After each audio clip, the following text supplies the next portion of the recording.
Apakah sudah terlihatnya? Sudah? Sudah, Bu. Sudah, Bu. Oke, Sudah. baik. Ya, jadi minggu lalu kita sudah bicara mengenai pengolahan tanah untuk lahan kering ya. Artinya lahan yang dibudidayakan untuk tanaman secara kering. Nah, untuk lahan sawah, uh, ya penggunaannya memang terbatas ya. Umumnya memang untuk padi, ya. Umumnya memang untuk padi. Tetapi ada juga yang secara bergantian lahan sawah itu dikeringkan kemudian dibudidayakan untuk tanaman yang tanaman pangan lainnya selain padi. Tapi apapun kalau dia lahan sawah kemudian memang digunakan untuk padi maka tentu pengolahan tanahnya akan berbeda ya, akan berbeda. Oke, saya tunjukkan dulu slide berikut. Nah, sama seperti yang lahan kering, yang lalu ada banyak juga terminologi yang digunakan untuk lahan itu. Ini juga sama, jadi ada istilah yang berkaitan dengan lahan sawah ini. Ada yang mengatakan wetland, ya, wetland paddy field misalnya. Kemudian irrigated land ini juga digunakan. Ada yang menggunakan lowland. Nah, waktu lahan kering juga kan menggunakan upland, ya. Jadi untuk sawah digunakan lowland. Tapi ada juga yang menggunakan langsung paddy field. Artinya tentu paddy field ini atau rice field ini diasosiasikan ke eh, padi sawah, ya, padi sawah. Karena ada juga kan sebenarnya padi lahan kering. Tetapi umumnya memang untuk sawah. Jadi yang manapun tapi yang kita maksudkan adalah lahan sawah yang memang dikelola secara basah, ya, secara basah. Nah, sebetulnya untuk tanah atau lahan ya, lahan yang dikelola secara basah, ini kondisi yang diperlukan sebetulnya apa? Ada beberapa hal di sini, misalnya tanah dengan kapasitas retensi air yang baik. Jadi diharapkan sebetulnya dengan adanya sejumlah tanah liat dan bahan organik yang tinggi, dia akan menjadi sangat ideal untuk budidaya padi. Nah, tanah liat memang jadi untuk sawah itu uh, ada manfaatnya atau ada kepentingannya. Kenapa kok dominan liat yang diinginkan? Karena memang ada persyaratan untuk sawah itu uh, air ya, air harus selalu tersedia sehingga memang tanah liat itulah yang paling cocok ya. Tanah liat yang paling cocok. Kalau tanah lain masih pada batas tertentu memang cocok, tetapi sangat-sangat baik memang untuk tanah liat. Jadi tanah liat paling cocok untuk budidaya padi. Karena tanah ini ya, waktu kita review mengenai tanah, tanah ini memang water holding capacity-nya sangat tinggi, ya, sangat baik. Ya.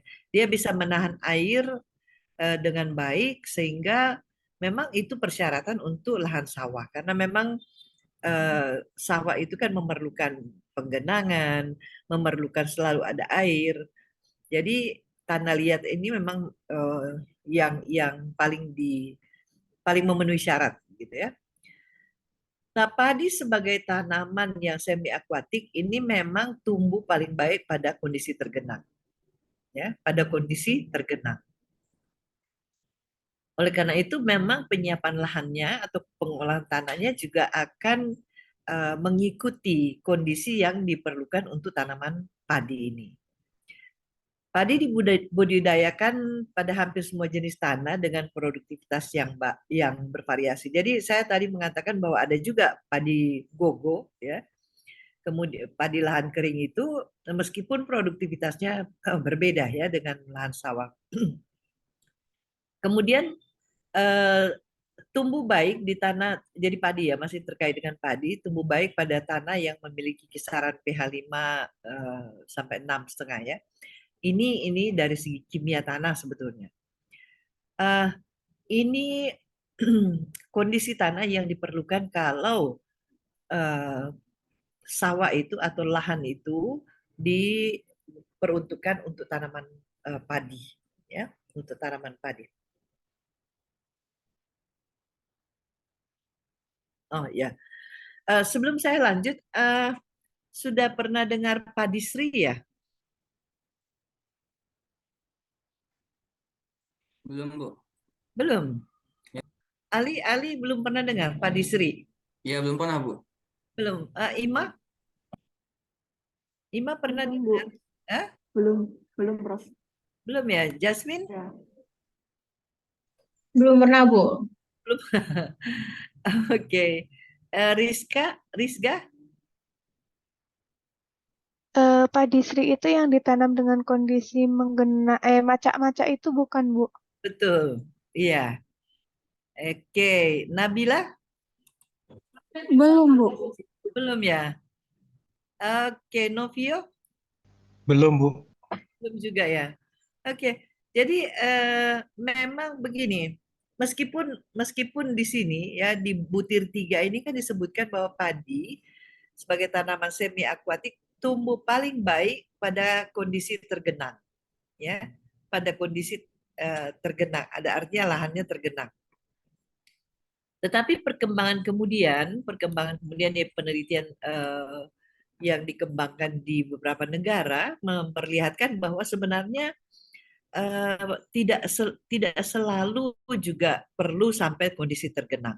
Jadi tadi betul ada yang mengatakan kondisi macak-macak. Jadi dia tidak tergenang pun masih bisa, ya, masih baik.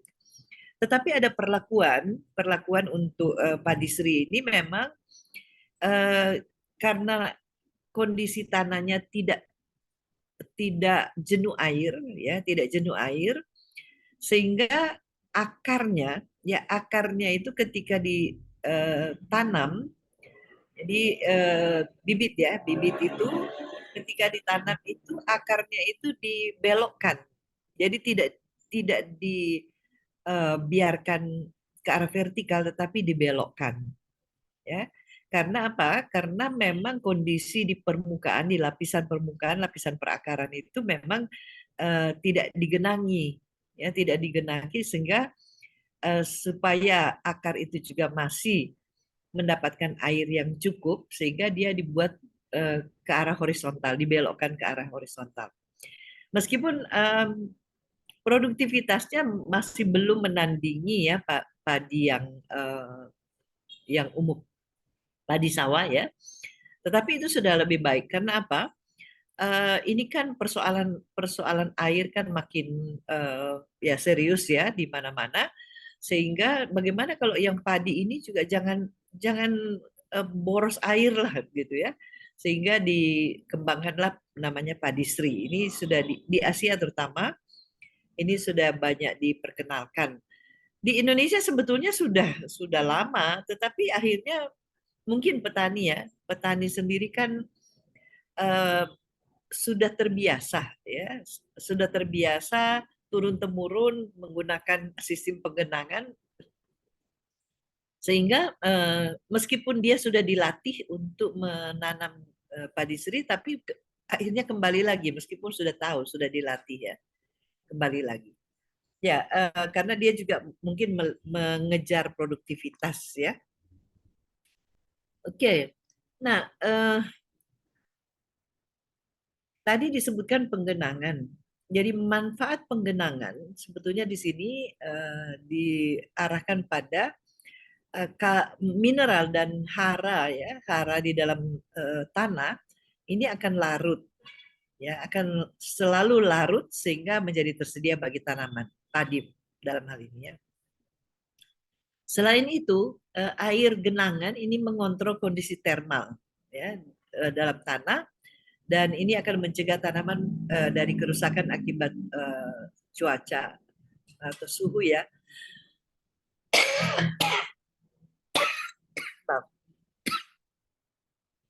Jadi kalau di negara 4 musim ya tentu suhu dingin, tetapi kalau di negara tropis ya tentu suhu yang panas, ya. Ini penggenangan. Jadi lebih lanjut, memang penggenangan ini menciptakan lingkungan tumbuh yang sangat baik bagi tanaman padi, karena dia sendiri, padi sendiri itu kan kategorinya tanaman akuatik, semi akuatik, dan dapat mentransfer oksigen dari daun ke akar melalui batang. Ya. Jadi ini mensupport ya, mensupport kondisi transformasi dari oksigen ya dari daun ke akar lewat batang. Nah, sebenarnya permasalahannya dalam pengolahan tanah sawah ini, kita sebenarnya kan fokusnya ke pengolahan tanah. Rafli,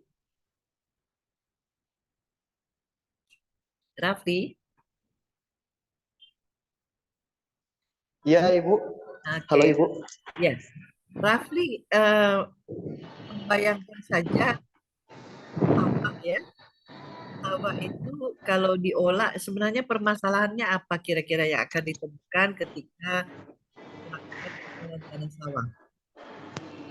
Mohon maaf, Ibu, putus-putus seperti Bu. Bagaimana jika Jadi Rafli ada di mana ini, kok ada suara-suara ini di belakang? sedang ini, Bu, dia ATP, Bu? Oh, oke. Ya, Ya, jadi begini, kan kegiatan pengolahan tanah kering dan lahan sawah itu kan berbeda ya. Jadi kita bisa membayangkan sebelum melakukan pengolahan tanah, kita sudah bisa membayangkan masalah apa yang akan ditemukan ya ketika mengolah tanah sawah gitu. iya, Ibu. Mungkin kalau dari segi alatnya atau mesinnya, selip ya, Bu, salah satunya. Slip, oke. Ya, Oke, ya. Jadi karena sawah tentu rodanya tidak akan beroperasi semaksimal mungkin karena dia akan mengalami slip, ya. Itu apa namanya, salah satu. Korida,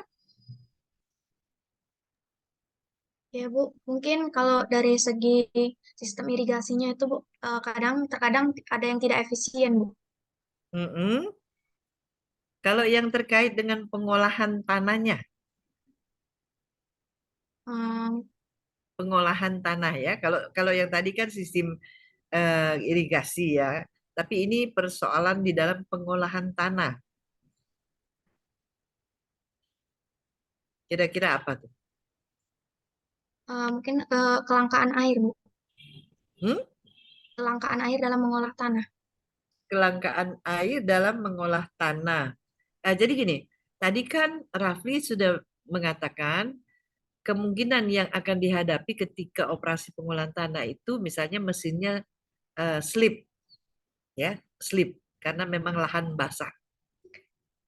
Ya, jadi itu permasalahan yang pasti akan ditemukan ketika operasi pengolahan tanah di sawah. Nah, Korida mengatakan kelangkaan air. Jadi ini mau dikaitkan dengan pengolahan tanah. Kira-kira apa lagi itu selain tadi slip?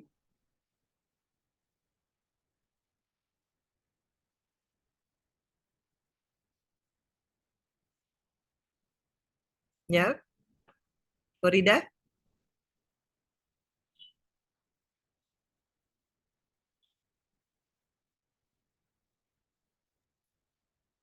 Ya Bu, Halo? Ya, Ah, ya. selain Selain selain slip, ya. Tadi Rafli kan sudah mengatakan slip. Oke, itu betul. Ada lagi yang lain? penggunaan ini Bu, apa namanya? Mungkin penggunaan mesin pengolahan yang kurang tepat. Penggunaan mesin yang kurang tepat, ya. Oke, jadi bisa jadi seharusnya kalau lahan sawah maka mesin yang akan digunakan juga harus diperhitungkan kondisi operasi dari lahan sawah itu, ya. Jadi bisa jadi karena kesalahan di dalam pemilihan mesin maka terjadi permasalahan dalam pengolahan tanah. Oke, ya. Rizky Akbar,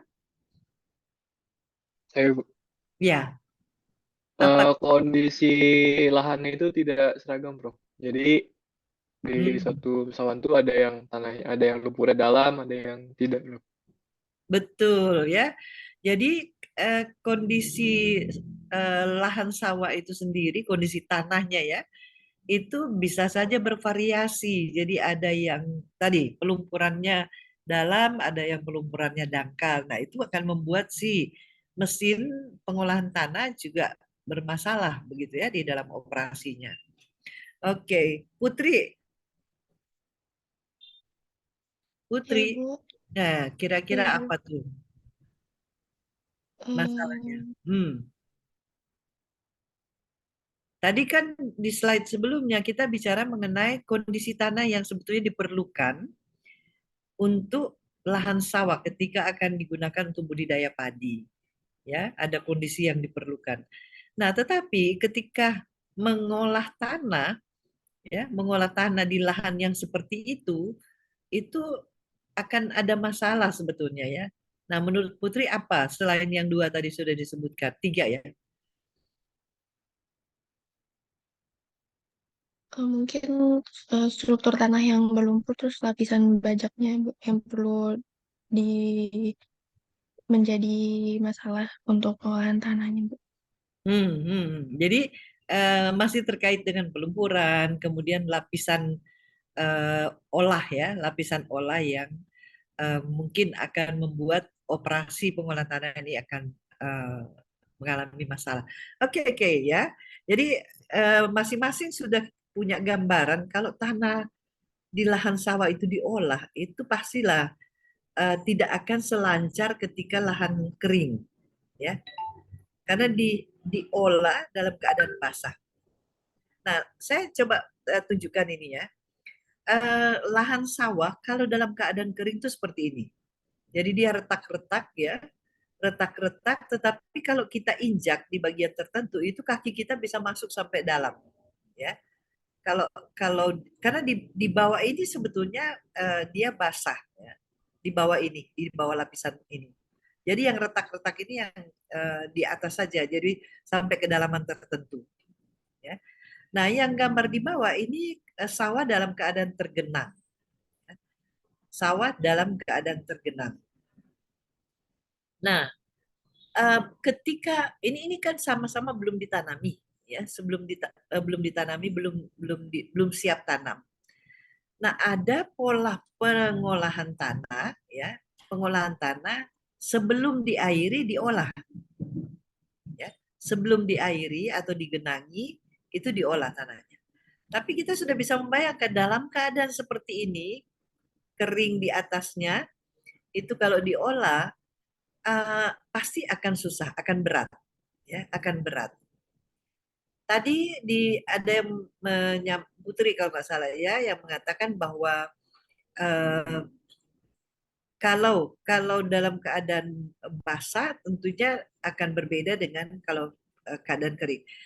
Nah, masalahnya di sawah-sawah di Indonesia ini irigasinya kan bergilir, ya, irigasinya bergilir. Sehingga petani untuk bisa mengolah secara basah ini, jadi kalau diairi dulu baru diolah, ini akan lama, ya, lama.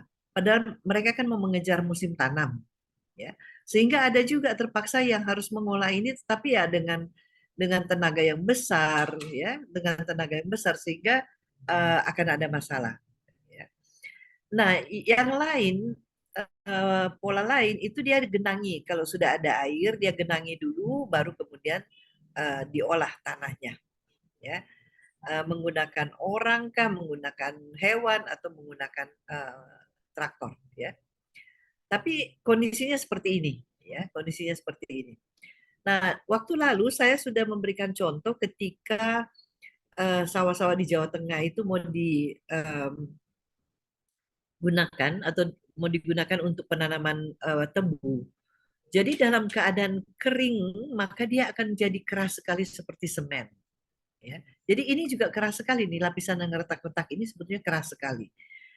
Jadi kalau salah memilih alat, ya salah memilih alat, ini ya akan mengalami kerugian karena kalau rotari ini langsung patah-patah itu ya pisau rotarinya. Jadi harus dilihat pemilihan alatnya ya. Ini pasti sudah harus bajak dulu ya. Bajak piring atau bajak singkal. Bajak singkal aja ini bermasalah ya.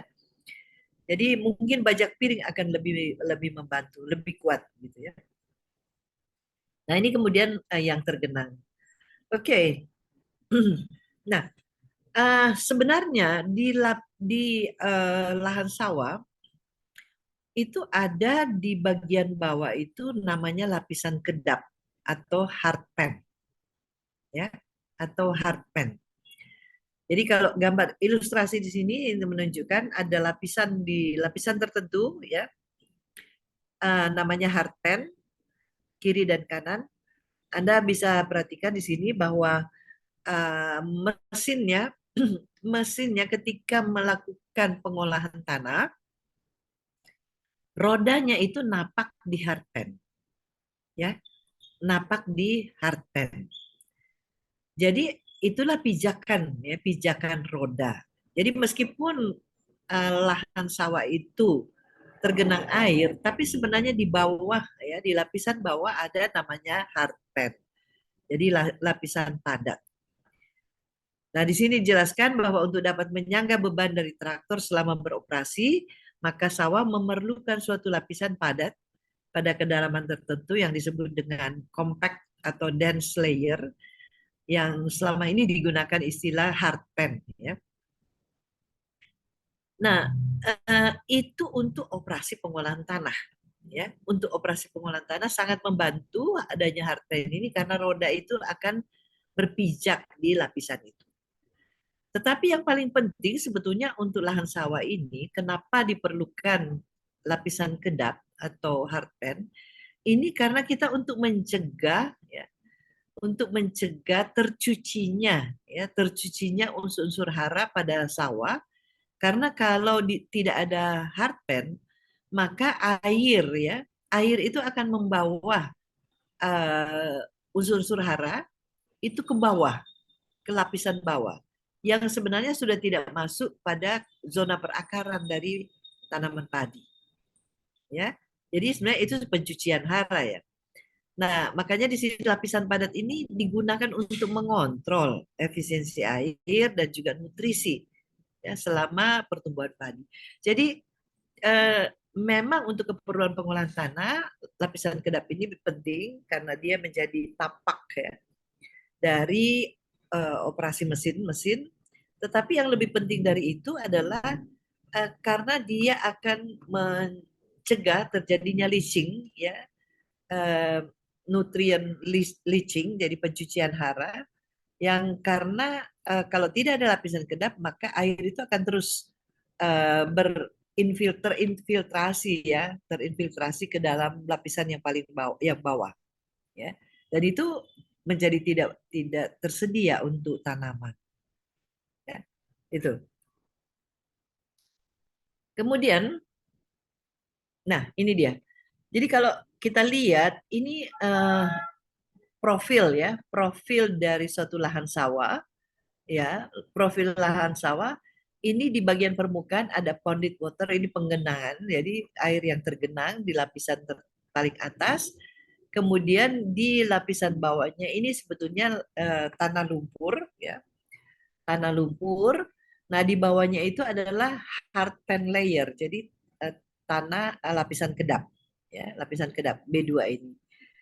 Yang B3 ini adalah lapisan yang tidak terolah, jadi tidak dipadling, ya, tidak dilakukan pelumpuran. Sini.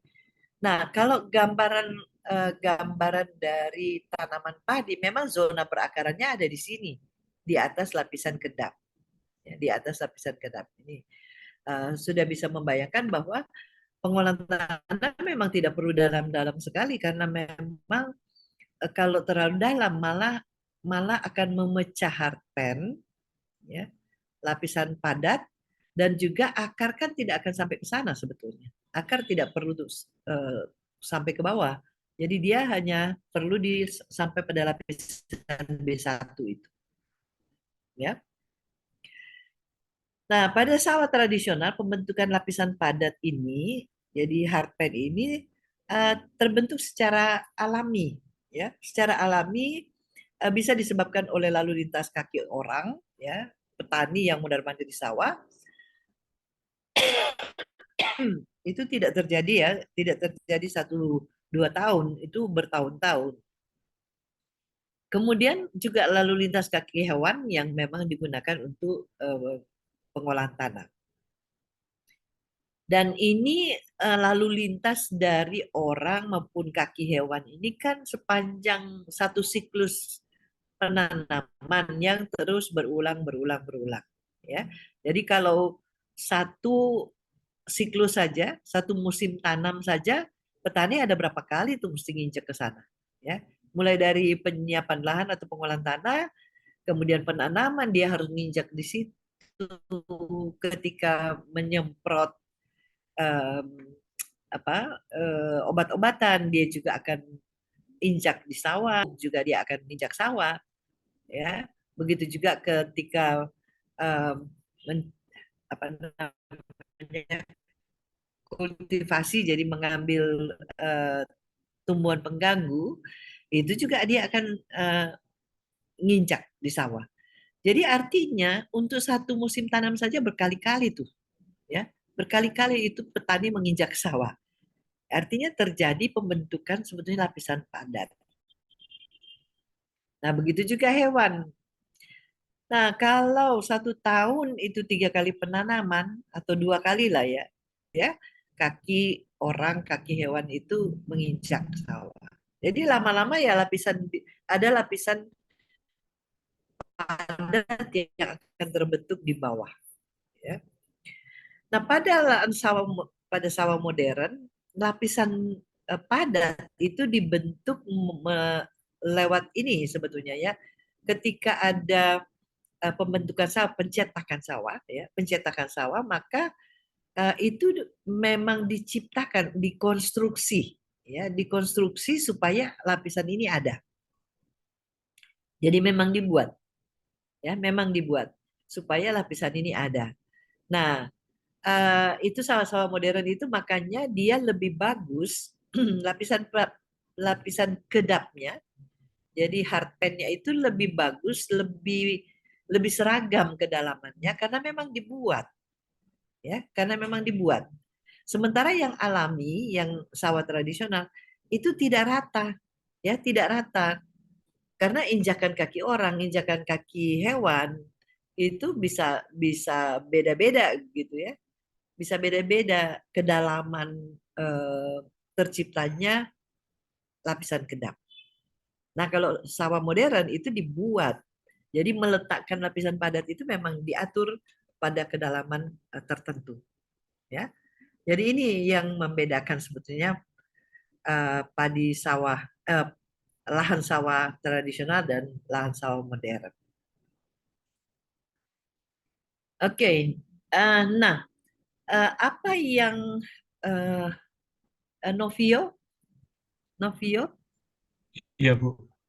Novio, kira-kira kalau kita mau mengukur kondisi tanah sawah, ya, itu indikator yang kita gunakan apa? pH mungkin. pH itu berarti dari kimia Iya. ya. Jadi dia dari parameter kimianya. Nah, kalau parameter fisik atau mekaniknya apa yang digunakannya? Density-nya. Density-nya, betul. Jadi kerapatan tanahnya, ya, kerapatan tanah, atau ada juga yang menyebutnya kepadatan tanah, tapi sebenarnya kerapatan tanah, ya, density-nya. Oke. Jasmine? Iya Bu, ini kayaknya Bu, kadar air di dalam tanah itu Bu. Kadar air, oke ya. Jadi kadar air pada setiap lapisannya seperti apa? Ratu Yandra? Nah, tadi kan ada pH itu dari aspek kimianya memang betul. Kemudian density, kerapatan tanahnya. Kemudian kadar air, apalagi kira-kira Ratu?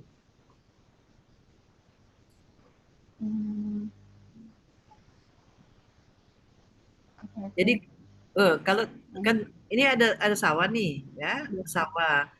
Ini kita ingin menciptakan kondisi ya sawah ini supaya sesuai untuk penanaman. Makanya dilakukan pengolahan tanah. Nah, untuk menilai apakah kondisinya sudah cocok, sudah baik, atau sudah terjadi perubahan ya dari yang sebelum diolah ke yang sesudah diolah, itu selain yang tadi ya, selain yang tadi kadar air, kemudian densitasnya, itu apa lagi kira-kira? Kalau tekstur tanah, Bu. Tekstur tanah boleh. Tapi tekstur tanah ini bukan terjadi perubahan kadarnya ya, bukan terjadi perubahan kadar, tetapi mungkin dia berubah per lapisan.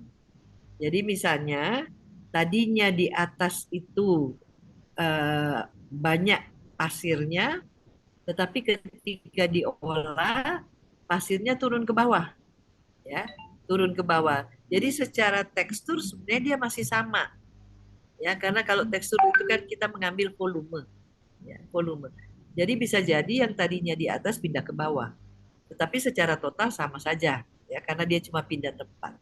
Boleh tekstur dalam hal ini terjadi perubahan posisi saja, ya. Oke, ya. Nah, ada yang belum disebut sebetulnya ya, ada yang belum disebut yang juga penting sebetulnya ketika kita mau menilai terjadi tidak perubahan kondisi tanah sawah ini. Ali, apa lagi kira-kira? Nilai bulk density-nya, Bu. Oke, nah bulk density tadi sudah ya.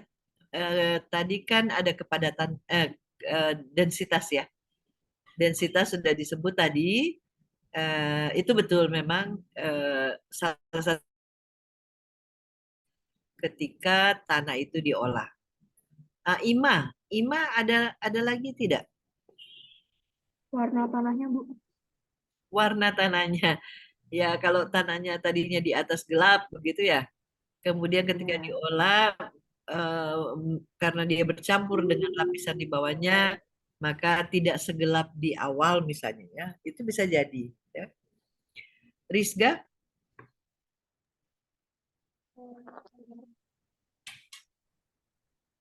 Tekstur tanah bukan Ibu. Nah, tekstur sudah disebut tadi ya. Tekstur tidak berubah dalam arti satu satuan volume tanah. Tetapi posisinya bisa jadi berubah. Misalnya, kalau di lapisan 0 sampai 10 misalnya ya, lapisan atas itu yang tadinya misalnya pasirnya 10%, kemudian liatnya 50, kemudian apa namanya?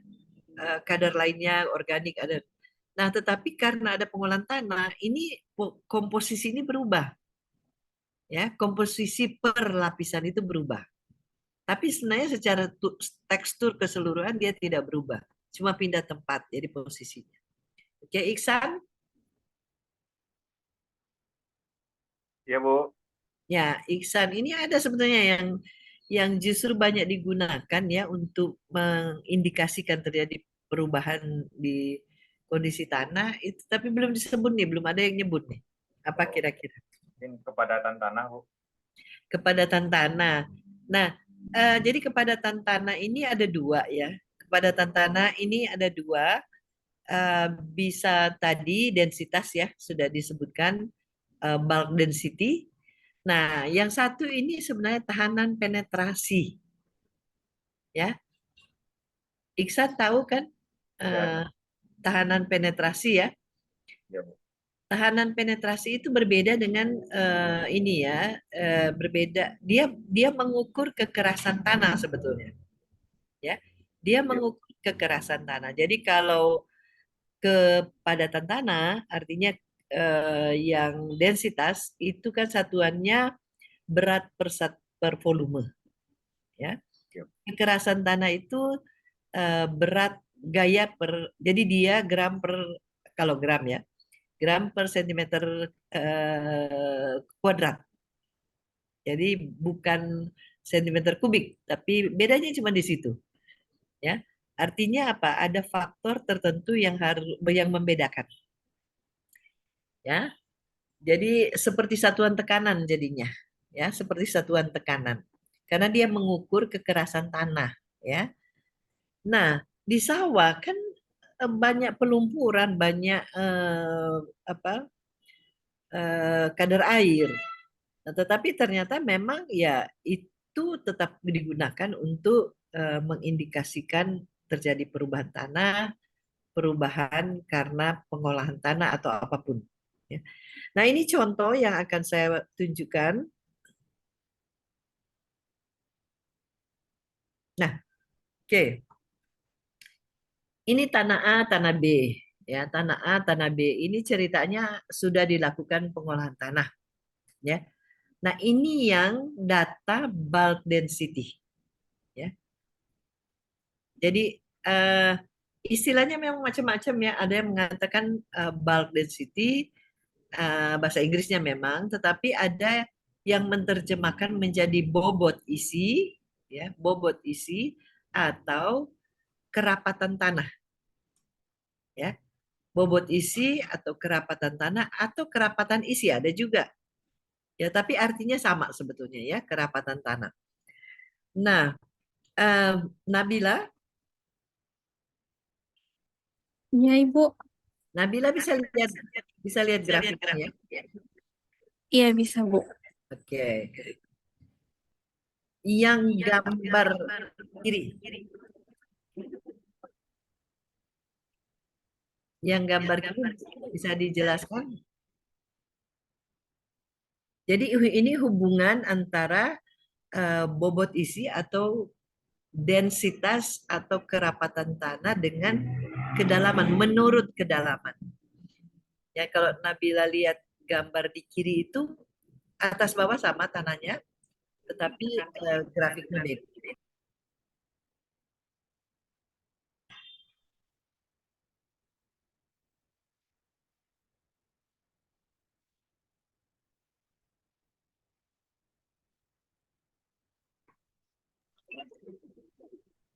Gimana Nabila? Yang dari grafik 1, Ya. pada kedalaman tanah 90 cm, bulk density-nya 0,59. Ya. Oke, coba lihat perubahannya menurut kedalaman. Apa yang terjadi sebetulnya?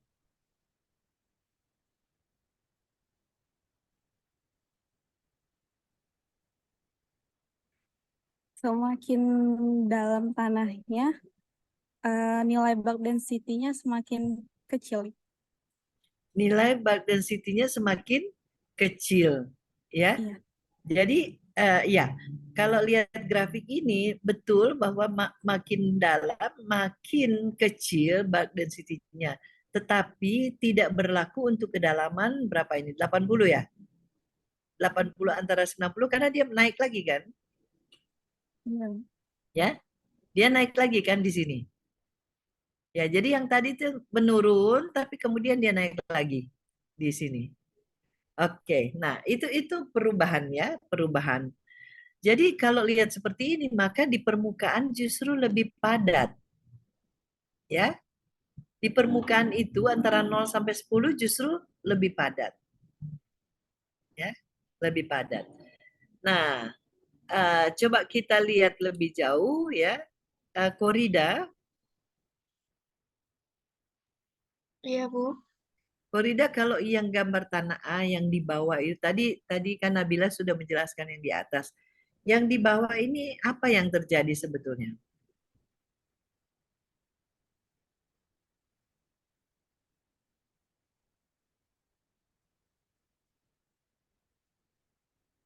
Eh,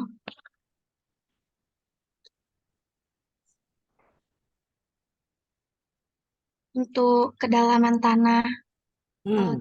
kisaran 60 sampai 90 itu bulk density-nya eh, di di angka 0,53 sampai 0,56. Sedangkan untuk kedalaman 10 sampai 20 cm bulk density-nya yaitu 0,7 sampai 0,6. Sedangkan untuk kedalaman tanah 40 cm itu memiliki nilai bulk density 0,47 gram per centimeter kubik. Jadi malah yang paling kecil itu yang ada di kedalaman sekitar 30 ya? Iya. Yang paling kecil. Jadi artinya yang di permukaan itu mirip-mirip dengan di atas bahwa sampai kedalaman 10 cm ini justru lebih padat ya. Lebih padat dibandingkan dengan yang di bawahnya. Ya. Pada kedalaman ini menyolok sekali ini. Ya. Turun ke 0,47, kemudian naik sedikit demi sedikit tapi kemudian stabil. Nah, ini profil tanah ya. Jadi profil tanah kita bisa membayangkan, oh ternyata di lapisan atas ini itu justru padat, tapi kemudian di bawah lebih gembur, ya. Tapi kemudian naik lagi stabil. Oke. Nah, sekarang yang sebelah kanan nih, Akbar. Akbar Rizky. Oh, saya Bu. Ya, Akbar, ini lapisan tanah B ya, tanah B, coba lihat gambar di atas. Ya, ini sama hubungannya bobot isi atau kepadatan, kerapatan dengan kedalaman. Nah, apa yang terjadi sebetulnya ini di gambar ini, apa yang bisa kita petik dari gambar ini? Jadinya ini Bu, fluktuasi kepadatan tanah Bu, pada kedalaman tanah 100 cm itu dia padat, tapi semakin naik ke 60 dia lunak, lebih lunak, tapi terjadi kepadatan lagi Bu, peningkatan kepadatan sampai ke kedalaman 20 cm dan di atasnya lunak lagi Bu. Oke. Ya. Novia, Novio. Iya, Bu. Novio, yang gambar tanah B di bawah. Tadi kalau yang atas tadi sudah dijelaskan. Nah, yang bawah ini seperti apa? Untuk densitas atau padatan tanah di kedalaman 100 padat untuk di 80 dan sampai 50 itu semakin padat, dan maksudnya 80 sampai 40 semakin padat dan akan menuju pengurangan kepadatan di kedalaman 20. Oke. Titik kepadatan tertinggi di 30. Oke. Ya. Jadi kalau lihat gambar ini antara tanah di kiri dan di kanan itu kan berbeda ya pola perubahannya. Ya.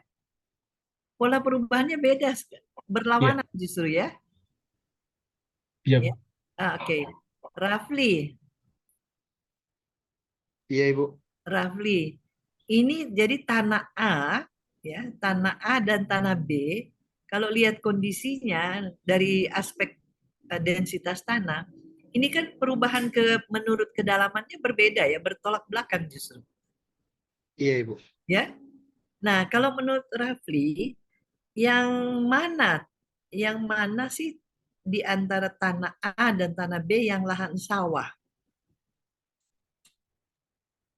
Menurut saya yang tanah sawah yang kanan, Bu. Yang kanan, yang tanah B? Iya, Bu, tanah B. Kenapa? Karena biasanya kan tanah sawah itu yang di atasnya akan cenderung lebih lunak daripada yang di bawahnya, Bu. Jadi hardpan-nya maksudnya tidak di permukaan gitu, Bu. Mungkin ada di kedalaman 20 atau 30. Seperti itu, Bu. Oke ya. Jadi betul yang kanan ini memang tanah sawah ya. Tanah sawah. Jadi ini digambarkan oleh ini nih. Di permukaan itu dia rendah ya. Rendah kerapatan tanahnya ya, karena memang di sini terjadi pelumpuran, tanah diolah, tetapi kemudian ada hardpan. Jadi lapisan kedap atau lapisan padat yang terbentuk ini pada kedalaman sekitar 30 atau 22 antara 20 30 ya. Nah, jadi sesudah hardpan ini dia turun lagi sebetulnya ya. Turun lagi menjadi lebih kecil dan seterusnya ya. Artinya apa? Memang kuncinya ada di sini ya, di hardpan itu. Kita ingin tahu sebetulnya posisi hardpan ada di mana, tapak ya. Kalau nanti mau digunakan untuk nanti operasi pengolahan tanah, oh berarti dia ada di kedalaman sekitar 30 ya kalau di gambar atas. Nah, yang di bawah hardpan-nya lebih dalam nih ya. 30 lebih ini ya. Tetapi dengan melihat gambar ini saja kita jadi tahu, oh iya kalau begitu hardpan-nya ada di kedalaman sekian. Jadi ada dua hal ketika akan melakukan operasi pengolahan tanah atau yang lain-lain pun sebetulnya ini ada hardpan yang bisa dijadikan tapak ya, dijadikan ya tapak untuk si mesin ini beroperasi. Ya. Jadi di sini. Oke, tinggal nanti besarannya. Ya, tinggal nanti besarannya apakah dengan bulk density yang 0,8 ya, ini cukup bisa untuk menyanggah. Nah, itu urusan lain, tapi dengan begini saja kita sudah tahu oh ada lapisan tapak. Ya, lapisan kedap. Nah, yang sebelah kiri ini lahan kering, ya. Lahan kering. Jadi memang dia bukan lapisan kedap yang kita cari di sini. Nah, kalau melihat seperti ini, saya tidak mengatakan ini sesudah pengolahan tanah atau sebelum pengolahan tanah, tapi kita dengan tahu profil, ya, profil kondisi tanah, ini tanah A ini adalah lahan kering, kita jadi tahu, oh dia sampai lapisan 10 cm, ini tinggi nih bulk density-nya, ya, tinggi sampai sekitar 20 ya masih tinggi. Jadi artinya kalau kita mau mengolah tanah ya cukup sampai kedalaman sebegitu saja. Karena yang di bawahnya sudah rendah. Bulk density-nya sudah rendah di bawahnya. Ya. Apalagi yang ini yang di ini. Jadi kontras sekali atau perubahannya drastis ya di lapisan permukaan ke lapisan bawah. Nah, sehingga untuk kondisi seperti ini kita bisa menyimpulkan bahwa kalau begitu pengolahan tanahnya ya cukup sampai 20 cm. Karena di bawahnya malah sudah tidak padat. Ya, kerapatan tanahnya kecil. Gitu. Ya.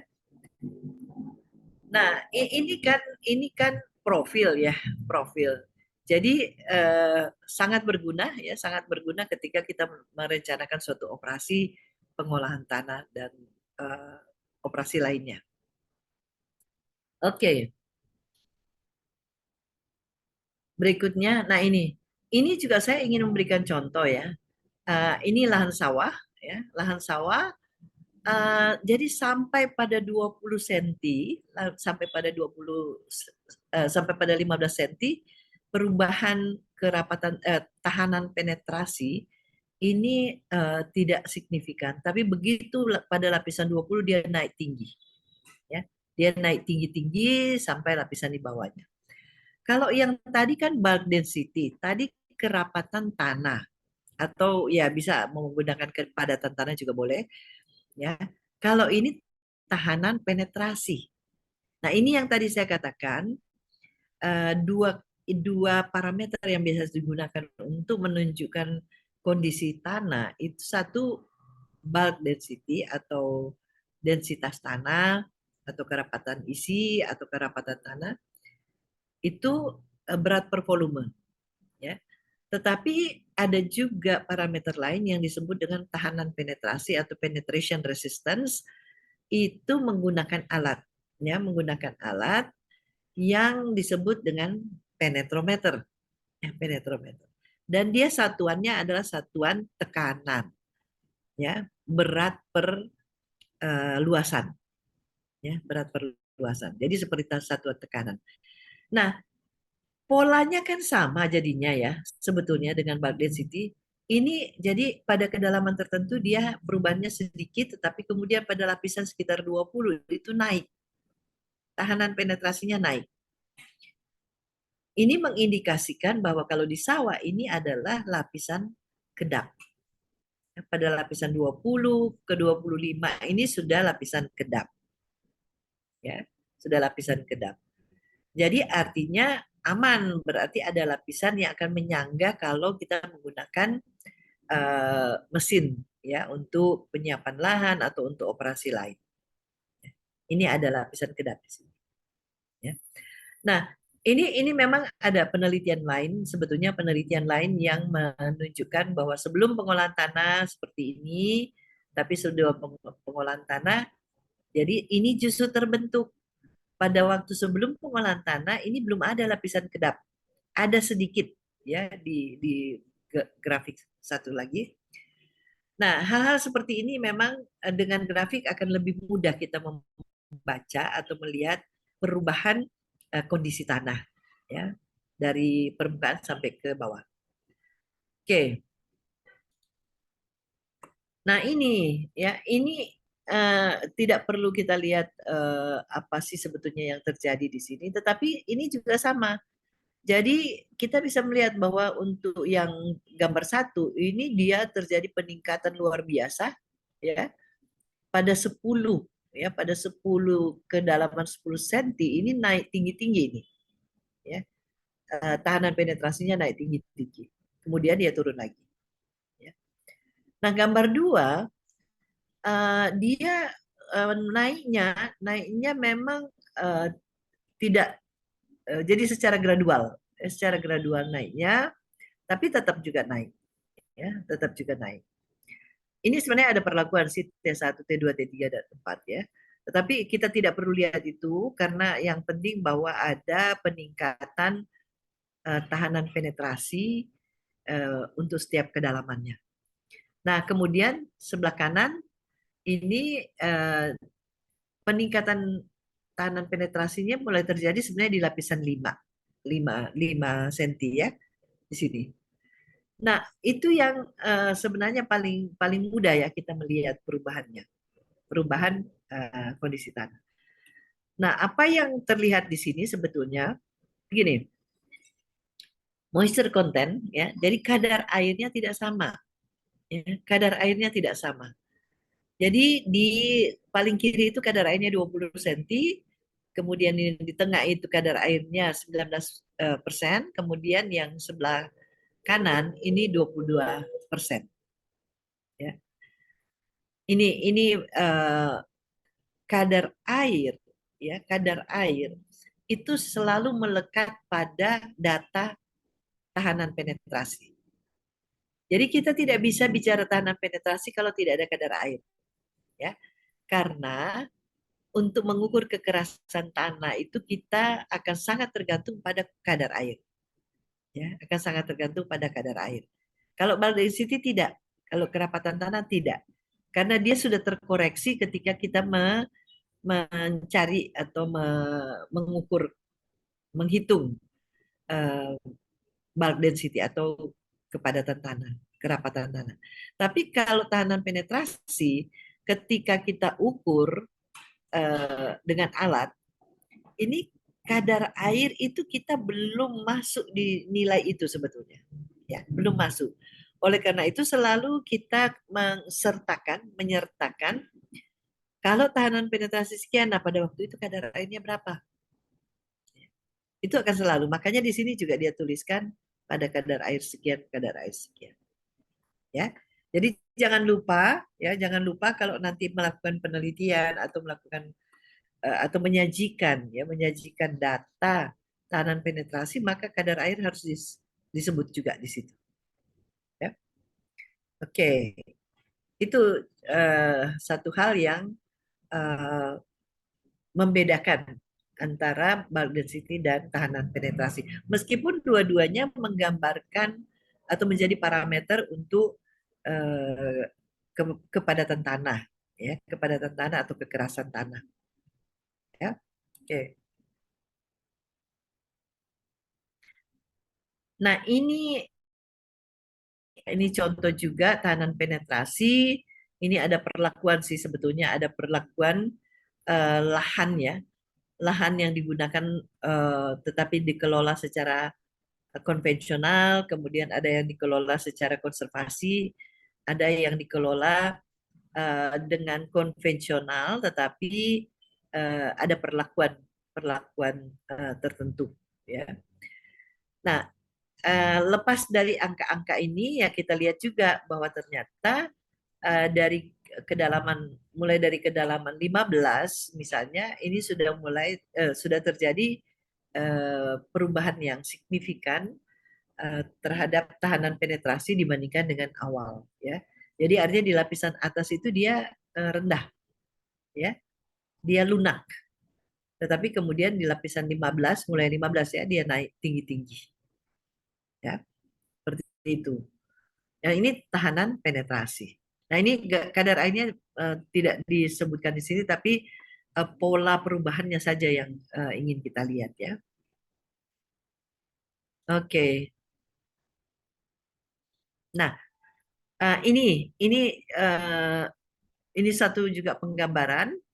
Jadi di lapisan atas sampai ini contoh kasus sih sebetulnya ya. Sampai 30 ya. Ini soft soil layer ya. Jadi lapisan tanah yang lunak. Tapi kemudian di bawah ini ada hard pan, jadi lapisan tanah padat. Nah, artinya apa? Kalau di lapisan 10 yang masih lunak, 20 masih lunak, ini daya dukung tanahnya lemah. Ya. Daya dukung tanahnya lemah. Tetapi naik ketika dia berada di lapisan padat, dense layer atau hard pan. Ya. Di situ daya dukungnya tinggi. Makanya dense layer ini atau hard pan ini digunakan untuk tapak ya. Untuk tapak mesin-mesin untuk bekerja. Kaki juga sama sebetulnya. Ya kaki petani juga dia harus napak di sini untuk bisa dia jalan beroperasi di lahannya, lahan sawah. Nah, implikasinya terhadap operasi mesin ya itu tadi. Jadi dia akan manuvernya akan baik, akan mudah ketika tapaknya atau rodanya bisa menapak di lapisan ini. Ya, bisa napak di sini. Kalau tidak maka dia akan susah. Di tanah-tanah tadi saya katakan untuk tanah-tanah sawah hasil cetakan, ini lapisan ini kan dibuat. Jadi ya rata di seluruh area ya sama. Tetapi yang secara alami tidak akan rata seperti ini, dia naik turun. Dan itu yang menyulitkan sebetulnya kalau operasi mesin-mesin. Ya, kalau operasi mesin-mesin maka akan naik turun. Jadi si roda traktor juga mengikuti tapak dari sawah itu. Ya. Oke.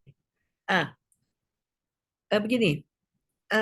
Jadi ini pengolahan tanah ya. Ini kalau dikaitkan dengan pengolahan tanah, maka kalau tapak ini sudah terbentuk, jangan sampai alat pengolahan tanah atau jangan sampai kita melakukan pembajakan atau penggaruan biasanya lebih dangkal, terutama pembajakan ya. Jangan sampai menyentuh ini, ya. Jangan sampai menyentuh ini karena ini kalau ini pecah, maka kita tidak punya hard pan dan roda juga tidak bisa napak. Ya. Kemudian tadi kalau sudah penanaman, ini air itu akan terus-terus ke bawah, tidak tertahan. Padahal kita butuh di lapisan atas ini adalah lapisan lumpur. Ya, jadi jangan sampai pembajakan ini justru merusak ini. Itu intinya ya, intinya. Makanya penggambaran seperti ini itu perlu diketahui ketika kita akan melakukan operasi pengolahan tanah, sehingga kita bisa menentukan oh, jangan sampai kedalamannya lebih dari sekian. Ya. Itu. Jadi implikasinya terhadap operasi mesin bukan hanya pengolahan tanah sebetulnya ya. Pengolahan tanah memang karena dia ada tujuan mengolah tanah, tetapi dengan adanya lapisan kedap ini jangan sampai alatnya menyentuh ini. Nah, untuk operasi mesin-mesin yang lain kan ada mesin tanam, ada mesin penyemprotan, ada mesin pemupukan dan sebagainya. Dia kalau sudah ada tapak ini, maka tidak ada masalah sebetulnya untuk dia beroperasi. Ya, karena alat-alat itu hanya perlu kan ada tempat berpijak rodanya, gitu. Ya, oke. Oh ya, di sini ini saya mau jelaskan. Ini kan ada Z ya, Z kedalaman, kemudian ada P. P ini bearing capacity, ya bearing capacity. Jadi ini grafik ini mau menunjukkan bahwa bearing capacity dari si tanah ini makin ke bawah ini makin bagus ya daya dukung tanahnya ya. Tetapi paling baiknya ada di lapisan padat. Ya, oleh karena itu roda itu bisa napak di situ karena dia punya daya dukung tanah paling tinggi. Kalau di sini tidak, dia masih ambles ya, masih ambles ya, karena memang lunak. Daya dukung tanahnya lemah ya, gitu. Oke, nah, jadi untuk tanah sawah memang pengolahan tanahnya ya alatnya sih bisa digunakan juga di tempat lain, di lahan kering sebenarnya alatnya ya. Tetapi karena ada tujuan untuk membuat tanahnya ini dalam bentuk lumpur, maka ada tambahan operasi yang tidak ada sebetulnya di lahan kering. Ya. Jadi untuk memperoleh kondisi yang nantinya diperlukan oleh suatu sawah, ada pembajakan, ya, pembajakan, kemudian ada penggaruan, kemudian pelumpuran, kemudian perataan, ya. Ada keperluan untuk sawah itu ditambah dengan membedakan ya, membedakan dengan pengolahan tanah kering itu pelumpuran dan perataan. Ya, lahan kering juga ada sih perataan, tapi tidak wajib. Tapi kalau sawah perlu, ya, sawah perlu karena dia harus menunjukkan level dari sawah itu sendiri. Karena kalau dia miring, kalau lahannya miring, maka airnya akan pindah ya ke daerah yang lebih rendah. Ya. Jadi ini perbedaannya dengan pengolahan tanah kering. Ada pelumpuran di sini, ada leveling. Kemudian ini alat apa yang dipakai kalau di sawah-sawah ini tergantung kebiasaan ini ya, kebiasaan petani ya. Kebiasaan petani saya juga sudah survei ini ke produsen-produsen alat. Ini memang setiap daerah tuh punya kesukaannya. Jadi ada yang suka untuk pembajakannya pakai bajak singkal seperti ini. Tapi ada juga yang lebih suka pakai baja piring. Ya, untuk pembajakannya. Ini sambil dilihat gambar di sebelah kanan ini, jadi bisa membayangkan ya, tanah sawah kalau diolah kayak begini, berat. Ya, berat. Karena memang dia masih tinggi kadar airnya.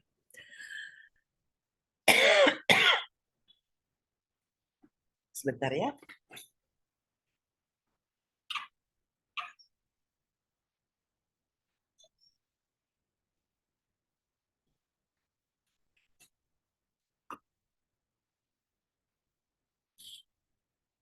Oke. Kemudian, jadi ini sawah. Kemudian ada penggaruan. Penggaruan, jadi sesudah ini karena waktu dibajak kan masih bongkahannya besar-besar begini, ya. Sehingga kemudian dirotari. Nah, alat rotari yang umum itu seperti ini, ya seperti ini. Tetapi kembali lagi di daerah-daerah tertentu dia ada yang tidak menggunakan ini, tetapi menggunakan namanya glebek, ya. Glebek ini begini nih, yang gambar sebelah kanan ini, ya. Rotari juga sebetulnya salah satu jenis dari rotari, tetapi ini sekaligus ya, kalau ini digunakan itu sekaligus dia menciptakan pelumpuran, ya, menciptakan pelumpuran. Jadi dia sebenarnya ditujukan untuk menghancurkan bongkahan-bongkahan ini, tapi karena berulang-ulang, maka akhirnya sebenarnya dia sekalian melakukan kerja pelumpuran. Ya, jadi bajak rotari atau glebek ini sekalian melakukan fungsi penggaruan atau tugas penggaruan, tapi juga melakukan tugas pelumpuran. Tapi ya itu, jadi mondar-mandir terus sampai memang kondisinya lumpur seperti ini. Ya, jadi dari seperti ini yang gambar kedua, kemudian sampai bentuknya yang di bawah. Ini lumpur yang sudah rata. Ya. Oke, itu pengolahan tanahnya. Dan kita lihat begini, apa sih kenapa kok untuk lahan sawah masih memerlukan pembajakan? Ya, memerlukan pembajakan karena satu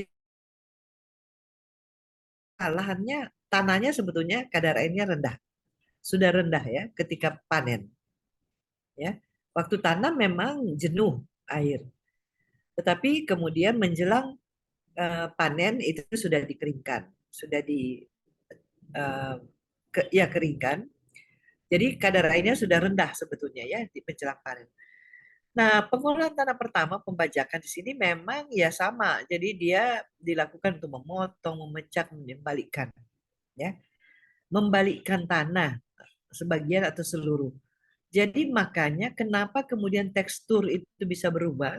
Karena si bajak ini yang di atas itu, ya, porsi misalnya porsi pasirnya ada 10% di situ, tetapi karena dia bajak ini punya fungsi pembalikan, maka bisa pindah yang 10% ini pindah ke bawah. Ya. Nah, yang di bawah naik ke atas. Mungkin yang di bawah itu ketika naik ke atas, setelah dianalisis, ternyata pasirnya tinggal 5%. Kan begitu. Jadi ini sebetulnya karena dia punya mixing juga. Jadi dia membalikan kemudian mencampur. Nah, teknologi khusus untuk tanah bermasalah misalnya. Nah, jadi untuk tekstur tadi saya sudah jelaskan kemungkinan besar bahwa terjadi perubahan posisi, oke. Tetapi untuk lahan sawah memang diperlukan tanah liat ya yang dominan di lapisan atas. Kemudian untuk meningkatkan kemampuan tanah menahan air, yaitu liat itu. Ya, jadi kalau dia liatnya tadinya di bawah dipindah ke atas itu bagus sekali karena dia bisa menahan air. Kemudian meningkatkan aerasi tanah. Jadi pengolahan tanah itu dipakai untuk itu sebetulnya supaya terjadi sirkulasi ya udara, ada aerasi yang bisa masuk ke dalam tanah. Mencegah gulma, ya sekalian. Jadi karena dia memotong tanah, sekalian juga dia menghancurkan gulma. Tumbuhan pengganggu ya. Dan kemudian untuk menambah kesuburan tanah karena apa? Vegetasi ya, sisa-sisa tanaman yang sudah dipanen itu, kemudian juga ada rumput-rumputan di atas. Jadi vegetasi yang ada di atas itu kan dia balik ya. Dia tenggelamkan ya, ditenggelamkan ke bawah. Nah, kalau dia ditenggelamkan ke bawah dalam keadaan basah, maka dia akan menjadi kompos. Jadi menambah kesuburan tanah. Ya, menambah kesuburan tanah. Nah, permasalahan umum dari pembajakan apa? Sebenarnya sudah tergambar ya di sini. Kalau tanahnya tadi, tanahnya yang disebutkan tanah liat, yang dominan, yang justru bagus memang untuk tanah sawah, tetapi kalau pembajakan dilakukan di tanah seperti itu memang berat, ya, berat. Tahanannya tinggi, tahanannya tinggi. Jadi membutuhkan tenaga yang besar.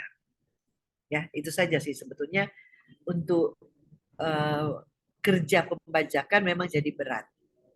Ya, oke. Nah, sementara kan pembajakan harus dilakukan justru sebelum tanah itu jenuh air, ya. Jadi setelah panen kan tanahnya masih rendah kadar airnya, kemudian dibajak. Ya. Nah, nanti kita akan lihat bahwa ada dua jenis penggenangan.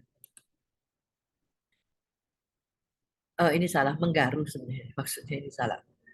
Menyisir itu maksudnya kan memang garu itu menggunakan seperti sisir.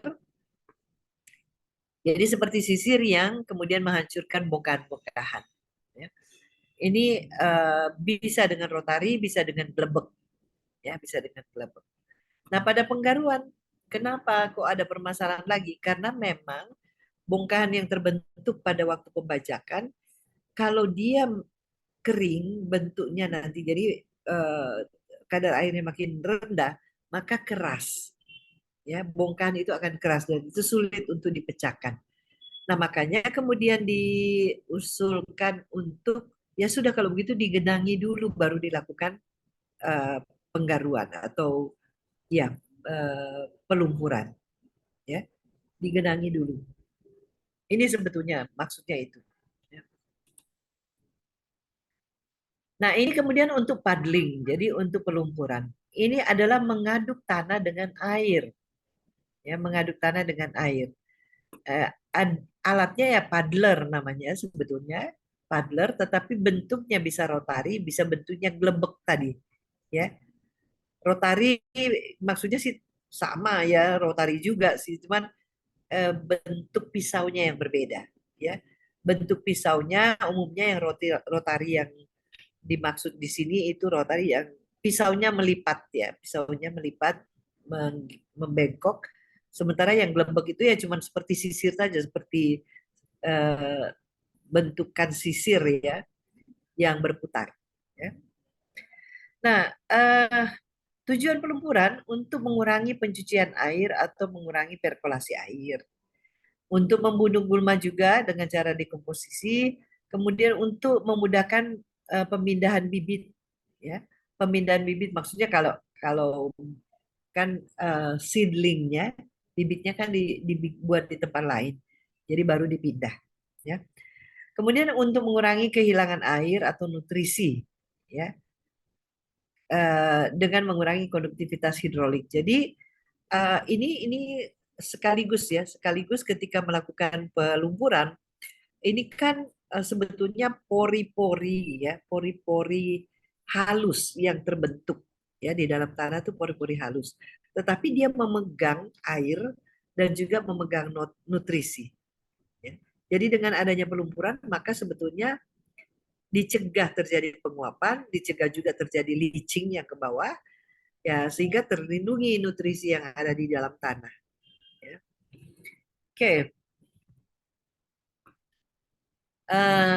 ini yang terkait dengan pengolahan tanah ya. Nah terakhir adalah leveling. Leveling ini perataan. Tadi saya katakan bahwa sawah itu memang harus rata supaya dia jangan kehilangan air sih sebetulnya. Jadi kalau di Jepang itu dibatasi, kalaupun harus miring maka cuma berapa persen, ya. Karena kalau terlalu besar maka penggenangan yang kita buat itu menjadi tidak berguna karena air akan lari ke tempat yang lebih rendah. Ya. Makanya ini leveling ini dibuat supaya air itu akan bertahan di semua area sawah, ya. Di semua area sawah. Oke, nah jadi prosesnya seperti apa? Ini ada apa ya? Model umum ya sebetulnya tradisi oleh petani ini seperti ini. Sawah diairi dulu, karena tadi kalau kondisinya begini, ini kan keras sekali. Alat apapun, mau alat tradisional, ini juga berat, keras ya, keras. Nah, sawah diairi dulu baru dibajak, ya. Kemudian digaru, ya, baru dilumpurkan, baru dilakukan perataan. Selesai, siap tanam. Ya. Ini salah satu versi yang memang banyak digunakan pola yang digunakan oleh petani. Ya, seperti itu. Tapi oh ya, ini paddling. Ini contoh ya bagaimana pelumpuran itu dilakukan. Jadi yang di atas ini malah masih kadar airnya atau airnya itu masih rendah. Jadi ini kelihatan ya di permukaan masih sedikit airnya. Kalau yang di bawah memang airnya sudah banyak tergenang. Nah, tapi karena dia membuat lumpur ya, dia bolak-balik di situ sampai akhirnya terjadi lumpur ya. Oke, ini tadi sudah dijelaskan, sebetulnya ini detailnya saja. Kemudian ya, membajak tanah lumpur kering ya, lumpur kering. Jadi setelah panen padi ini sebenarnya tanahnya halus ya. Sebetulnya tanahnya halus tetapi dalam keadaan kering. Ini menghasilkan bongkahan besar, memiliki kekuatan tinggi, ya, kekuatan yang sangat tinggi dan sangat banyak energi dan waktu yang digunakan untuk menghancurkan tanah itu, sehingga memang ya konsekuensinya biayanya, ya, biayanya. Dia artinya butuh energi atau tenaga yang besar untuk menghancurkan itu, ya. Nah, kembali ke tadi pelumpuran. Ya, ke pelumpuran. Tadi saya tunjukkan tradisi yang biasa digunakan oleh petani seperti itu.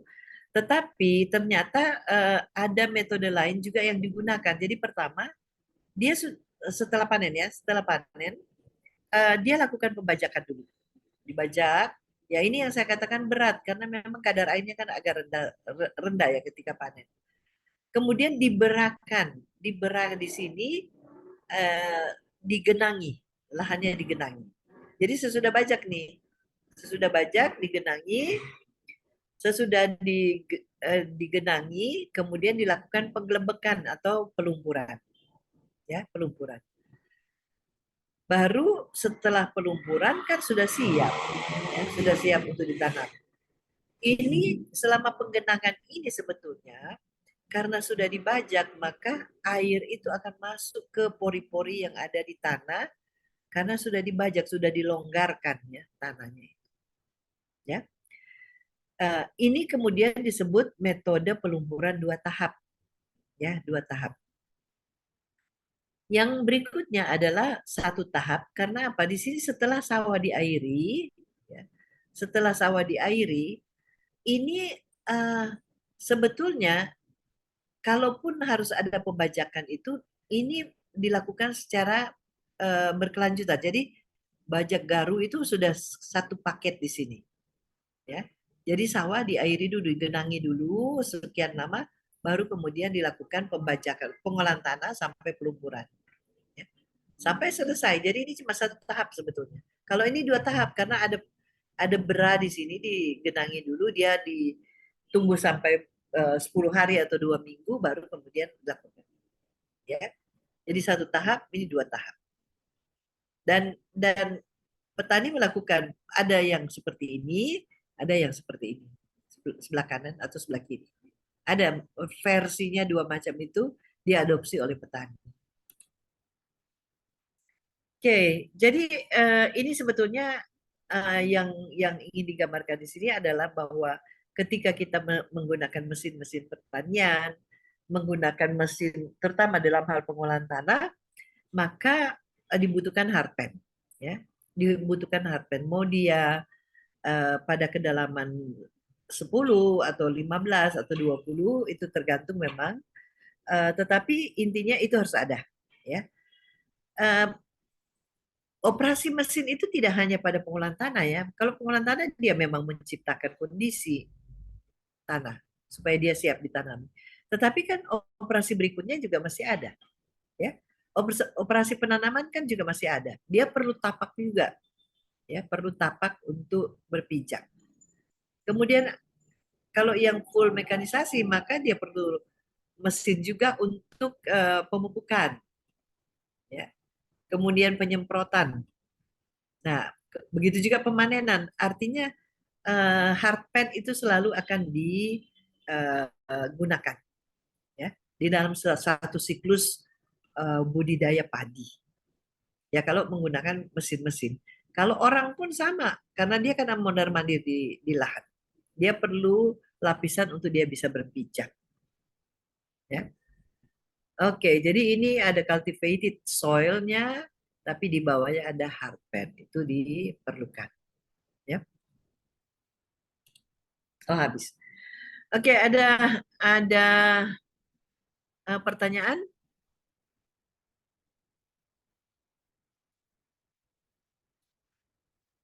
Kalau ada Izin pertanyaan bertanya, Bu. silakan ya. Oke, silakan. Iya, Bu.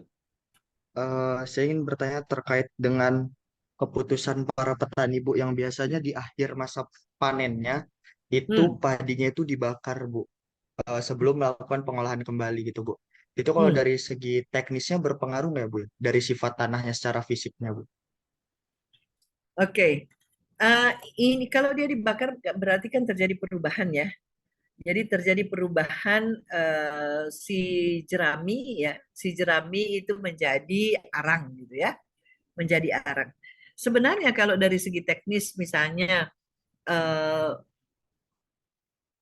kondisi fisik ya, kondisi fisik tanah yang tadinya misalnya jerami itu kan masih ukurannya panjang-panjang, kemudian ini longgar memang ya, di dalam tanah dia jadi longgar ya. Kemudian ketika terjadi pembusukan, degradasi ya, dia akan terdegradasi. Itu terjadi pembusukan, maka sebenarnya masih ada serat-serat ya, serat-serat dari vegetasi itu yang tertinggal dan itu melonggarkan tanah, ya, melonggarkan tanah. Nah, sementara kalau dia dibakar kan jadi halus, ya, jadi halus dan dia akan mengisi pori-pori yang berada di antara padatan tanah. Dia akan mengisi situ. Kalau jumlahnya tidak banyak sebenarnya tidak ada masalah ya. Tapi kalau dia jumlahnya banyak, maka selama proses belum dilakukan pengolahan tanah, maka si arang tadi itu ya, abu sebetulnya ya, sudah jadi abu, itu akan mengisi pori-pori yang ada di antara partikel padatan. Ya. Tidak ada masalah ketika itu langsung diolah. Ya. Ketika itu tanahnya langsung diolah, maka terjadi kan pembalikan, kemudian penghancuran, kemudian ya kalau sawah memang nanti ada puddling, ada pelumpuran. Tapi maksudnya dia akan ada mixing, ya, ada mixing. Jadi arang itu sendiri akan bercampur dengan tanah. Tidak ada masalah sebetulnya. Nah, persoalannya sebetulnya kalau dibakar, ya, dia sudah terjadi abu, sudah jadi partikel halus, kemudian dibiarkan agak lama. Nah, kalau dibiarkan agak lama, maka dia akan mengisi pori-pori tanah yang ada di permukaan. Itu saja sebenarnya. Jadi dia mengisi pori-pori tanah sehingga menjadi lebih padat sih sebetulnya, karena pori-pori tanahnya terisi. Justru yang sering dipertanyakan orang itu adalah dari aspek kimianya sebetulnya, aspek kimia. Jadi karena dia sudah menjadi arang, nah apakah akan berpengaruh pada kesuburan tanah? Ya, kesuburan tanah terutama di lapisan atas ya, di lapisan atas. Itu ya kita tahu lah kalau arang itu kan bukan racun ya, sebetulnya dia bukan racun. Jadi nggak ada masalah sebetulnya. Kalau tinjauan fisiknya tadi, jadi dia karena dia sudah menjadi partikel halus, kalau terlalu lama di permukaan, maka dia justru mengisi pori-pori dan membuat padat. Tapi kalau langsung diolah, sebenarnya tidak ada masalah. Ya. Jerami, kenapa kemudian petani menenggelamkan? Itu sebenarnya dia menginginkan ada proses pembusukan yang kemudian menjadi kompos. Kenapa dibakar? Karena dia malas sebetulnya. Dia lihat-lihat permukaannya kotor, mengolah tanahnya dia membayangkan itu akan repot. Karena apa? Eh, jerami itu sifatnya alot ya. Dia bukan getah seperti daun-daunan atau vegetasi lain. Dia kan sudah kering ya. Dia sudah tua ya, batang tua, tetapi agak kering. Itu sebenarnya dia punya sifat alot. Sehingga kalau dibajak pun itu sulit putus. Sulit putus, makanya oleh petani yang mendingan ditimbun aja. Ditimbun supaya dia busuk. Karena kalau dicacah, kalau dipotong oleh bajak itu malah susah. Karena memang dia punya sifat jerami itu alot ya. Gitu sih. Jadi makanya pilihannya apakah dia mau tenggelamkan atau dia bakar. Kalau dia merasa terhalangi operasi pengolahan tanah atau penyiapan lahannya, maka dia bakar lebih cepat, ya, lebih cepat. Dan apa namanya? Sebetulnya yang terbakar kan yang di permukaan. Kalau yang di bawah kan masih ada sebenarnya bonggol dan akar itu masih ada.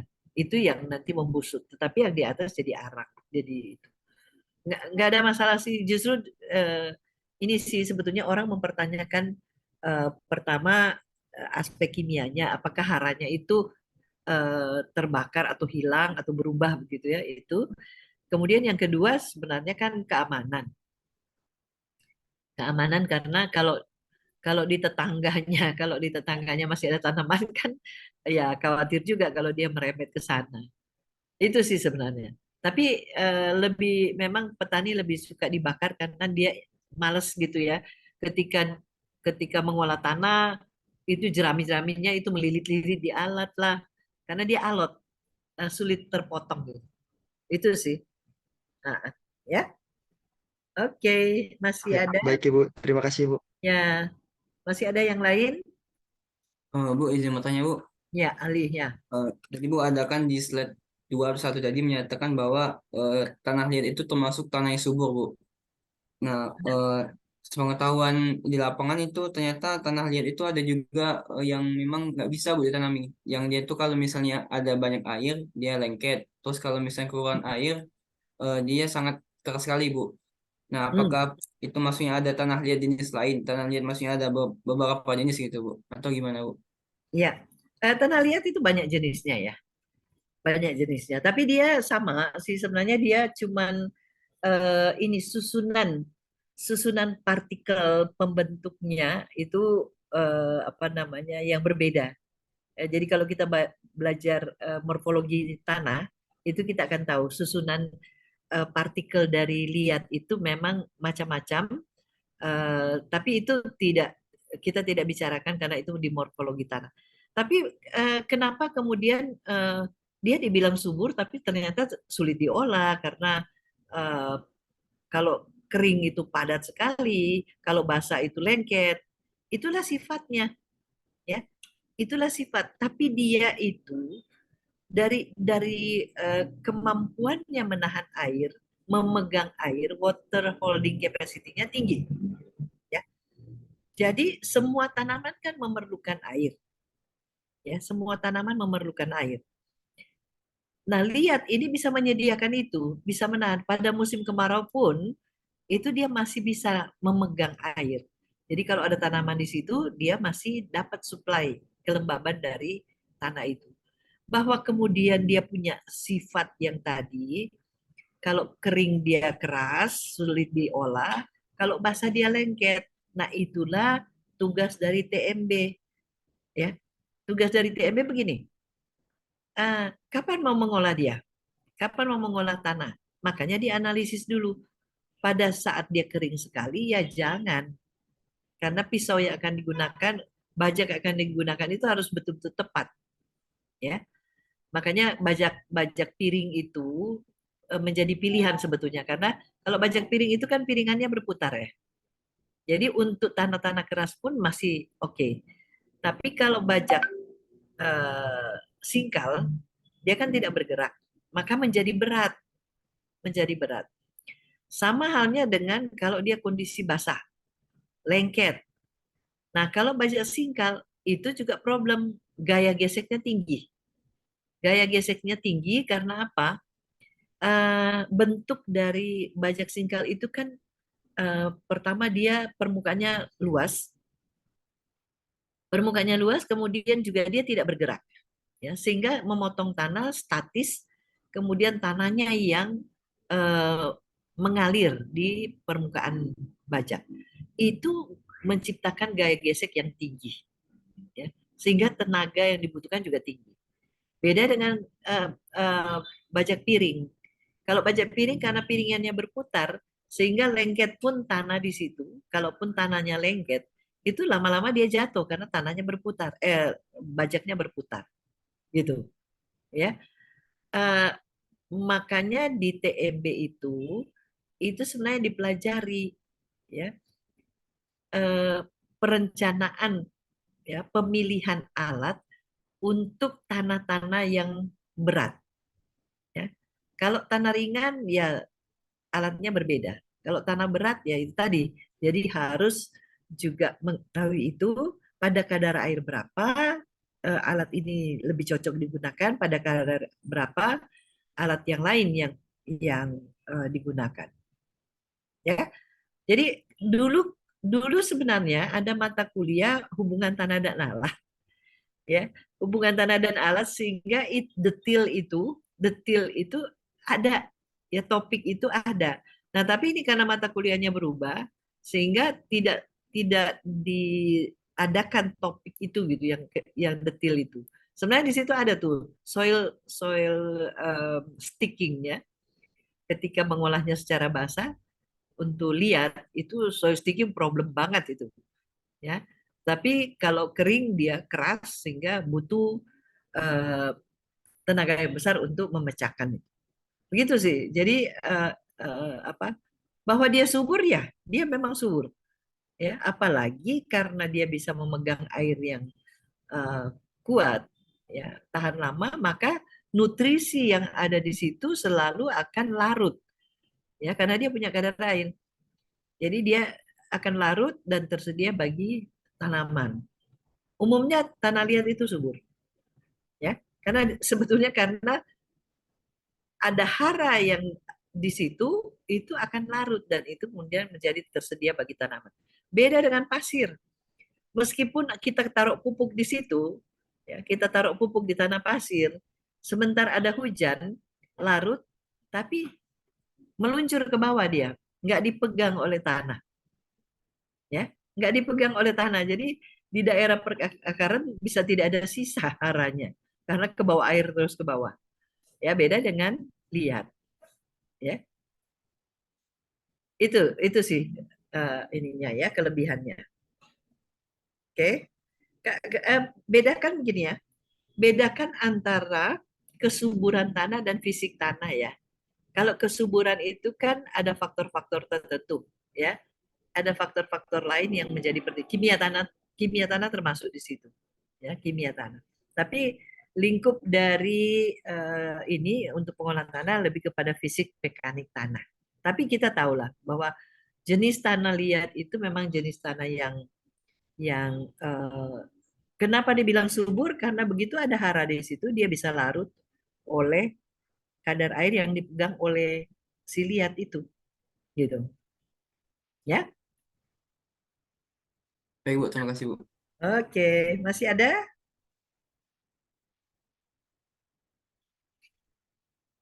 Silakan, ya, kalau masih ada.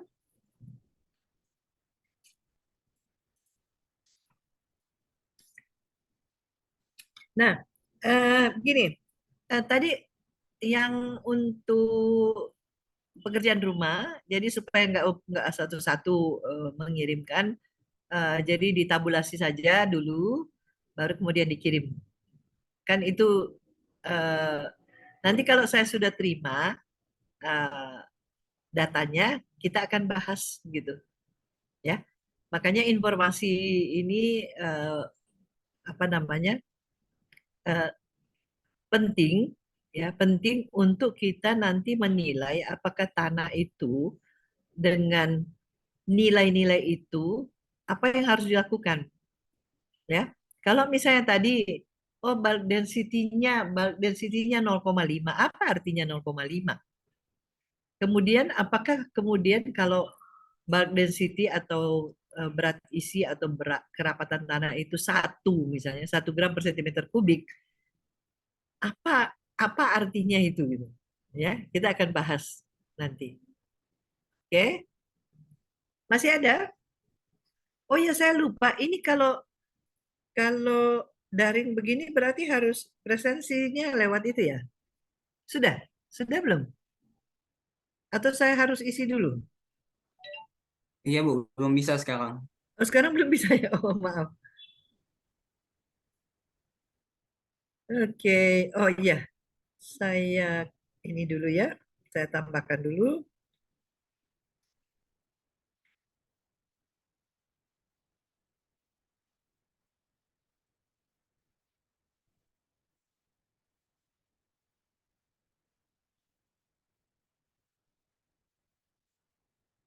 Kalau onsite juga masih absensinya kayak begini. Iya Bu, masih lewat IPP Masih model. lewat ini juga ya. Iya Bu, masih.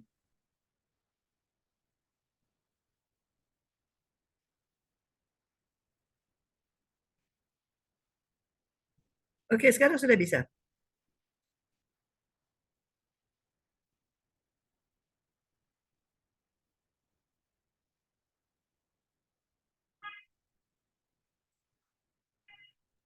Sudah Bu, sudah bisa Bu. Sudah ya. Tapi kok di saya lihat di ini Pak Raditya emang sudah pernah isi ya? Belum Bu, kemarin baru Pak Wawan. Pak Wawan kan ini sebenarnya yang kedua kan saya ya. Kenapa jadi masuk ke sini Pak Raditya? Ini kelihatannya ada salah ya di BAP-nya. Karena masuknya Pak Raditya. Tapi nanti saya edit, nanti saya minta Mul mengedit ini.